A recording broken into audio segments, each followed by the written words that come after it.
Ugh, I wish the train would come. One of these smelly otaku is going to grope me. I just know it. You wouldn't believe what I'm seeing, Keiko. One of them is carrying a body pillow. Yes, with an anime character on it. I know. This is why I hate coming to Akihabara. If the girl wasn't so annoying, the spectacle she was making of herself, talking on her phone at the top of her lungs, might have made me nostalgic for California, where that kind of behavior is tolerated. You don't make a scene on a train platform in Japan. Oh my god, one of them is staring at my ass, the annoying girl notified Keiko in a stage whisper that projected beautifully across the platform. I swear, if he comes any closer, I'll scream. Look, I don't particularly like otaku either, but that was a little rich. Not only was nobody here carrying a body pillow, I've worked in Akihabara for 2 years and never once seen somebody do that, and I have seen some shit. None were coming within groping distance of the obnoxious Gyaru. Despite the rush hour press, she had a zone of personal space like a shark parting a school of fish. That's how much her behavior was annoying everyone. She was a walking caricature, from the school uniform tucked and pinned into a stripper outfit to the platinum bleached hair and over-the-top makeup. It was as if she'd tried for the Hollywood actress look, widely overshot, and landed halfway to French Street Clown. Do you know how irritating you have to be, as a hot girl, to turn off a whole platform full of sweaty virgins? Wait, don't go, Keiko, the Gyaru whined. I'm all alone here and... Oh, fine, I understand. Bye, bitch, she added in a tone just slightly lower after ending the call. The motion of tucking her phone into her tiny purse caused her to turn slightly to her left, which brought the nearest cluster of fellow travelers, including me, into her view. Most of the normal people who had the misfortune to get stuck in this crowd were politely pretending the rude idiot didn't exist, as normal people do. I was the only one staring right at her. What are you looking at? She snapped, glaring back at me. I'd need a team of anthropologists to answer that question. She looked shocked, and someone nearby muffled a laugh, though of course most were continuing to politely ignore the spectacle. You're also not supposed to snap back at rude people in Japan. Man, I couldn't wait to make the move to San Diego. 1 more year of saving. Fucking otaku, the girl sneered, roughly shoving the phone the rest of the way into her purse, and turning away with her nose stuck in the air in the same violent motion. That, despite my determination not to give the bitch the satisfaction, brought a scowl to my own face. I can put up with a lot, but lumping me in with those losers was going too far. At that moment, the voice over the PA system announced the imminent arrival of the train, though, and I bit my tongue. No point in getting into it now. She wasn't worth the trouble, anyway.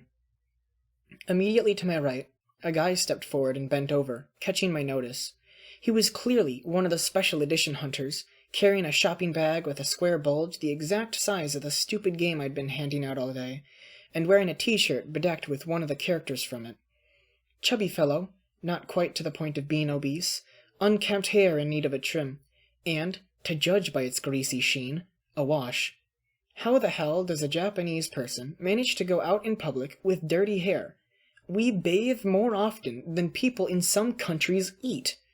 I was regrettably forced to agree with the dumb Gyaru in principle. Fucking otaku. Excuse me, the chubby boy said to her, straightening up. You... Ugh, she growled, stepping in the other direction without looking at him. Don't talk to me, creep. He actually reached toward her. I'm sorry, but... Get away, she squawked. Don't fucking touch me, pervert. I'll scream. She had sidestepped all the way to the other side of the bubble cleared by her own sheer obnoxiousness, and could go no further without plowing into a mixed crowd of salarymen and scruffy nerds, all the while avoiding eye contact with Fat Boy. Thus, she'd managed not to see the object he was trying to hold out. Her own phone, which she must have dropped when trying to put it away and snarl at me at the same time. The otaku froze in panic, all his stunted social impulses put into conflict. He stood there, holding out her phone, failing to catch her eye, and now afraid to speak to her again. I couldn't help feeling bad for the guy, if somewhat contemptuous. Why go to the trouble for the sake of such a worthless excuse for a human? I'd have just given it to the next station employee, if not tossed it in the trash. Well, there were only seconds before the train arrived, so unless he screwed up his courage, and she suddenly developed some common sense, they were both out of luck. I couldn't say what moved me except that after a long day at work, I was even more tired of everybody's shit than usual. Before I even thought about it, I found myself stepping forward and plucking the phone from his hand. The tubby guy was too surprised to resist, instead turning to gape at me as I held up the phone. "Look at that," I said loudly. "She didn't even lock it. Hey, how much you want to bet she's got nudes on here?" He stammered helplessly, but the Gyaru turned to look. The expression on her face was the most satisfying thing I'd seen all day. "My phone!" she shrieked, her voice rapidly climbing as she pointed dramatically. "He stole my phone!" "No, you stupid bitch," I retorted, raising my own voice. I'm not much for yelling, especially in public, but with everyone turning to stare at this spectacle, I wanted to make it clear what had really happened. "You dropped your phone. This guy was trying to return it to you while you were cursing at him for it. If you didn't have the basic sense to look after your things, at least try not to be an asshole to people who are just trying to be nice to you. I don't even know why anyone would bother." I tossed the phone to her before she could begin shouting again, already turning away to face the platform. That meant I only caught the amusing spectacle of her fumbling to catch it out of the corner of my eye. But so be it. I was completely done with this idiot and her nonsense. The next second, though, gasps and a couple of shouts from the onlookers made me turn back, just in time to see her stumble forward toward the edge of the platform. The phone bounced from her hands, arching out over the tracks, and the fool lunged after it, realizing her mistake too late. She was already screaming and pinwheeling her arms as she lurched into space. And that, of course, was the moment the train arrived, slowing as it prepared to stop, but we were close to the end of the platform in the direction it was coming from. It wasn't going to be slow enough. It was strange how time seemed to slow down when you were staring at an onrushing tragedy. Even as my own pulse spiked in my throat, it seemed as if the girl was soaring out over the tracks in front of the train's lights in increasingly slow motion. It couldn't possibly have taken more than a second to hit her, but I had plenty of time for my whole chest to tighten and to think about how the effect was just like a movie, how I'd read that the human brain did this when it was in extreme danger, and how as much as I despised the stupid girl, I hadn't wanted to kill her. In that frozen moment, all I could feel was crushing guilt. Then the moment passed, and she didn't die, and I was left very confused. More relieved than I wanted to admit, but mostly confused. I stared at the girl for a few more seconds before I was really willing to believe what I was seeing. She hung there, mid-fall, suspended in the air off the bridge of the platform, right in front of the train, as if she was frozen in time. In fact, so was the train. So was everything. The station had gone dead silent, I realized, which was chilling. Nothing in the vicinity of Tokyo is ever silent. People thronged the platform like statues, those close enough to see in various poses of reaction as they'd been caught in the process of seeing the girl fall, while others farther back could have been a painting of any crowd of Akihabara travelers waiting for a train. Suddenly, I was alone in a frozen world. Almost alone. I whirled at the voice and found the fat guy from before still moving. Actually, he was in the process of testing our new situation by poking a salaryman in the shoulder. It apparently wasn't hard to move the frozen people, to judge by how far he was able to tip the guy. "Force equals mass times acceleration," I said, and he jumped violently. Apparently, he hadn't noticed I was still alive either. "We're moving incredibly fast relative to anybody else here. That's probably gonna leave a hell of a bruise." "Oh," he said nervously, and very gently tried to move the salaryman back into position, doubtless making it worse. "Sorry." I sighed, turning in a full circle to take in the uncanny sight. What the hell is going on here? "Everyone's frozen in time," my chubby fellow survivor said. "Bullshit. That doesn't make any sense." "Well, look around you. Light has to move in order for us to see, idiot. If everything except us was frozen, light wouldn't travel, and we'd be blind. Also, just moving through the air would be like getting sandblasted from the friction." "Oh," he said again, peering closely at me. "Are you a physicist?" "No, I'm a musician," I said, annoyed and well aware that my store clerk uniform told a different story. But whatever, that was just a job I had, not who I was. But I paid attention in school, instead of daydreaming about anime tits. I don't know what this is. All I know is, it doesn't make sense. Are we the only ones? "Good question," he agreed, then raised his voice. "Hello! Can anyone else hear me?" Silence. Anyone? He repeated. Well, I guess that answers that, I grunted. I wonder why the effect skipped the two of us. Maybe there's something special about us. I could see the dawning hope shining in his eyes, as if this was one of his video games and we were the chosen ones. A scenario like that had to be the lifelong dream of an otaku. Best to crush that before he started acting really weird. There is nothing special about anyone, I snapped. The universe is random, unfeeling chaos, and humans are just a particularly aggressive species of upright monkey. Don't go looking for purpose in this. The question now is, what are we going to do? We looked at each other, and then away at the immobilized world all around us. I turned in a complete circle, just to make sure I hadn't missed anything. Nope. Creepy, frozen train station. Fat Boy cleared his throat. Well, I'm Shinonome Yoshi. I don't care. I didn't say that, though. If he was the only other person awake in... How far did this extend? The station? Akihabara? Tokyo? The world? I obviously needed to know what to call my new companion, even if he was just a hopeless otaku. Umura Seiji, I introduced myself curtly. It's nice to... We'd better go look around, see how far this extends, I said, turning back toward the station's entrance. Wait! I turned and gave him an impatient look. He was pointing back at the edge of the platform, where the dumb girl was still suspended, hanging in the air in front of the train. Umura-san, aren't you forgetting something? We need to save her before we do anything else. Oh. Actually, I had forgotten, to my extreme embarrassment. I hate being embarrassed. My instinct is always to cover it up with cockiness. Why? I asked, looking past him at the hanging Gyaru with a smirk. His expression was satisfyingly shocked. Why, she could die! What if time starts up and she's still hanging there? This is a chance to save her. Oh, please. Were you listening to that bitch? Why is the world better off with her in it? The poor guy stared at me in outraged horror. After a moment, he started stammering incredulously. Relax, Yoshi. I'm kidding, I finally said. I patted him on the shoulder as I stepped past. I guess you're right. It's no good leaving her there when it costs us nothing to rescue her. I'd feel bad if time started up again and she got splattered. This might be tricky. She was just past the edge of the platform, frozen in the act of leaping forward. The only part of her still within easy reach was one foot, which was down nearly at platform level. Even that we would have to really stretch to grasp. I knelt at the edge and started to reach toward her leg, but had a thought, and withdrew my hand. When you touched that guy, did anything happen? I asked, looking up at Yoshi, who'd come to stand next to me. I mean, did it feel different from normal? Actually, yeah, he frowned, thinking. It was weird. It was almost like he was stuck in jelly. Jelly. Or glue, or like there was some force holding him in place. It wasn't too powerful.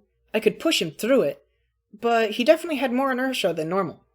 Makes sense, I agreed, standing up. It'd take something like that to keep her from falling. Well, that's no good.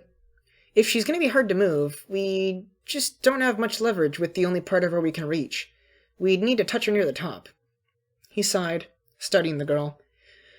The way her body was angled, she was well out of reach from the knees up, with her arms stretched forward trying to catch her phone. I couldn't help but wonder whether this was worth the hassle. This wasn't someone who was any use to society, after all. I snuck a glance at Yoshi's determined expression and said nothing, though. Tubby nerd though he was, there was no telling how long I'd be stuck with nobody else for company. Besides, I suppose you can't just let someone die, no matter how worthless they are. I think I can reach her hair, he said. If I stand at the very edge of the platform and lean out, if you'll stand back and hold my other hand for balance, I should be able to pull her in. You want to yank a girl by her hair? Ouch. Well, do you have a better idea? I guess let her fall isn't what you want to hear. He gave me another look, and I grinned back. Didn't think so. Well, if you think I'm going to carry your weight... I trailed off, reconsidering. The prospect of being the anchor for both his fat ass and the girl was not appealing.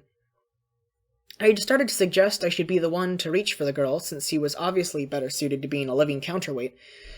But I suddenly realized we had no idea what had caused time to stop, or how long it might last. If it suddenly started up again, I did not want to be the one stretching out in front of the oncoming train. No, I guess I don't have a better idea, I said instead. Well, let's get this over with. He stepped up to the edge of the platform, a look of such ostentatious determination on his face that I had to roll my eyes.